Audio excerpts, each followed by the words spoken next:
may tatalakayin tayong dalawang MTB. Almost same sila ng spec, magkaiba lang ng pyesa. Parehas 1x10, parehas hydraulic, pero magtataka kayo bakit mas mahal yung hindi naka MT200 doon sa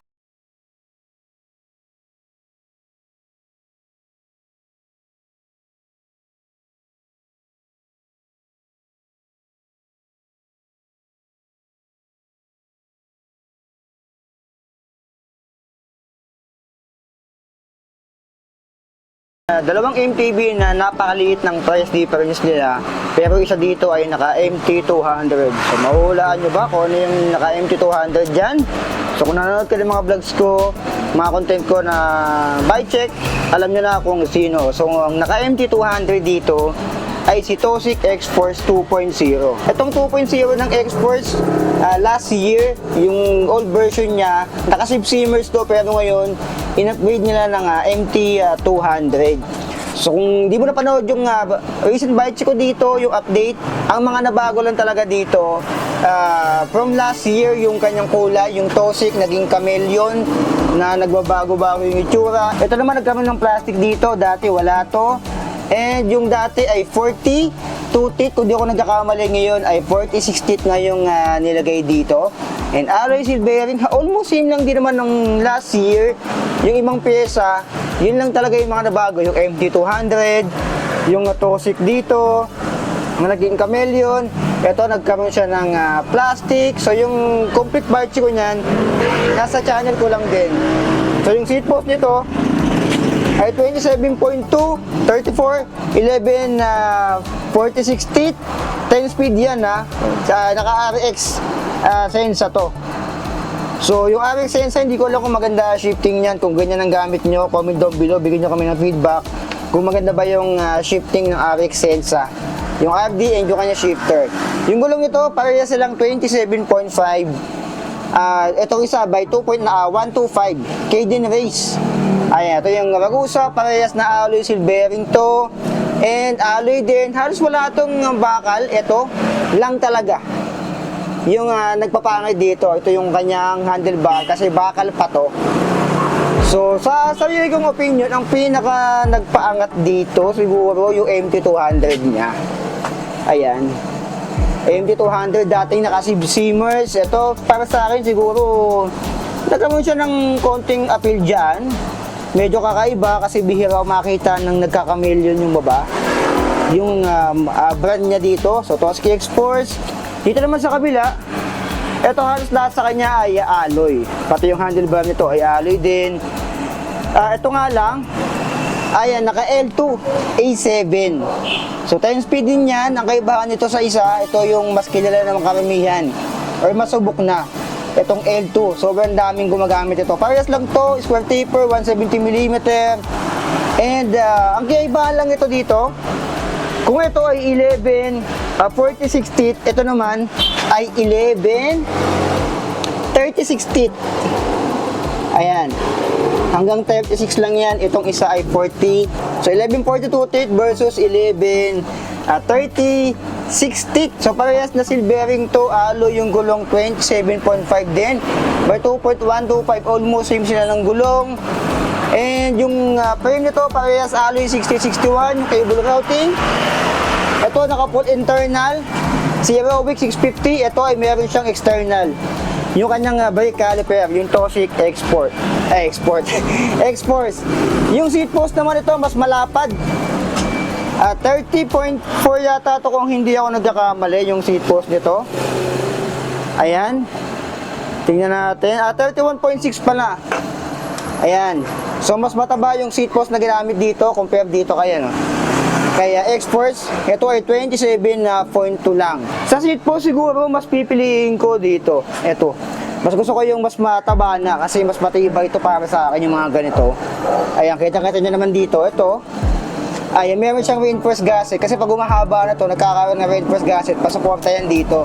Para kapag nasagad nyo yung ganyan, yung clearance na yan, ito kasi yung minimum insert niyan. Pag naganyan nyo lang kasi yan, ganyan nyo ni-ride yan, may tendency na makakaroon ng ano dito yan.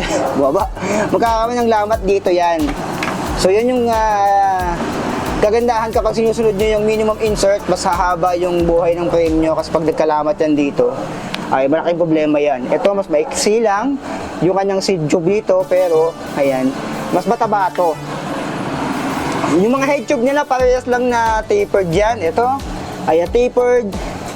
Ito ay tapered din. Yung port naman ito parehas yan na stock lang. Parehas yan na bakal, 80mm travel, size 28, may manual lockout, may preload. Ito same lang din, may manual lockout, may preload. Parehas na 160mm yung kanilang mga rotors, stock lang din. Mas maiksi lang yung kanyang ano dito, stem. Ayan, nasa 60 to 70mm, clamping 31.8. Mas mahaba lang to kay Tosyk X-Force. Ito bakal, yung kanyang handlebar. Ito naman ay alloy, shifter L2 A7. And nakanat siya dito yung brake nitong si Heroic Warrior.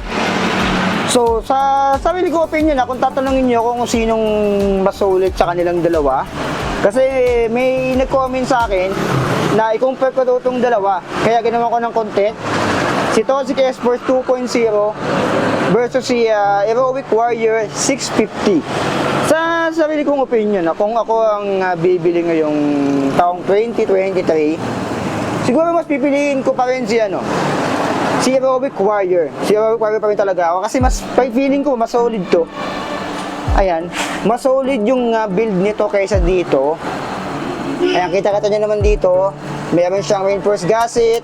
Ito ay wala. Bakal yung handlebar nito, ito ay alloy na. Yung seat post ito 31.6, ito naman 27.2.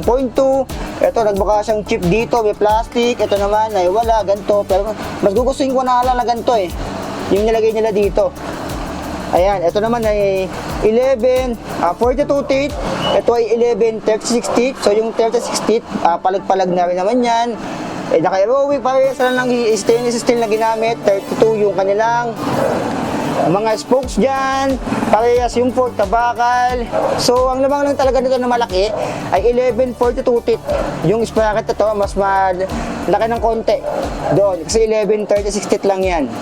Ito naman, ang pinakamalaking advantage nito ay MT200 yung ginamit. Itong pinakakilala sa linya ng brake set ng MT200 na non-series. Ito, saman si Heroic Warrior 650, nakanat naman to. So kahit ganito yung brake nito, mas pipiliin ko pa rin to over dito. Kahit naka MT200 ka, mas pipiliin ko pa rin talaga to si Heroic Warrior 650. Bakit? Nandun na yung sagot kasi mas parang feeling ko mas sulit talaga to si 650 compare dito kay Tosyk X-Force 2.0. Yun lang talaga yung pinakamalaking lamang nito. Naka Shimano MT200 siya. So sa gulong kasi ito nakakagusa. Ito unbranded pero feeling ko mas okay sa akin tong ganito. Yung presyo nga pala bago natin makalimutan, ito ay 9,500 pesos. Dati nga sa 14 to nung pandemic 27.5, pero require 650. Ayan, yung from original price 10.5 naging 9.5 na lang siya. Ito naman ay 9,200 pesos. So 300 price difference. Pero para sa akin, ito pipiliin ko pa rin si Heroic Warrior 650. Ito talaga sobrang mabenta to nung panahon ng pandemic. Ito nung dumating to, ito lang talaga yung inyalamang niya. So pasensya na sa Tosyk, wala no hate din sa Tosyk, pero para sa akin, sa sarili ko opinion, Heroic Warrior 650 pa rin talaga ako. Ayan. So kung kayo pa pipiliin, sinong pipiliin niyo sa dalawang yan?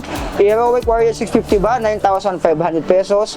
O si Tosyk X-Force 2.0 na 9,200 pesos. So dito lang yung mabibili kay Budget Buys Cavite. Yung mga links niyan ay nandyan sa comment section, sa video description.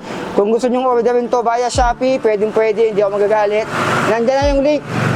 Madi-deliver yan saan man kayong lupa ng Pilipinas, Luzon, Visayas, Mindanao. Pwede nyong mo-order yan. So nasa inyo.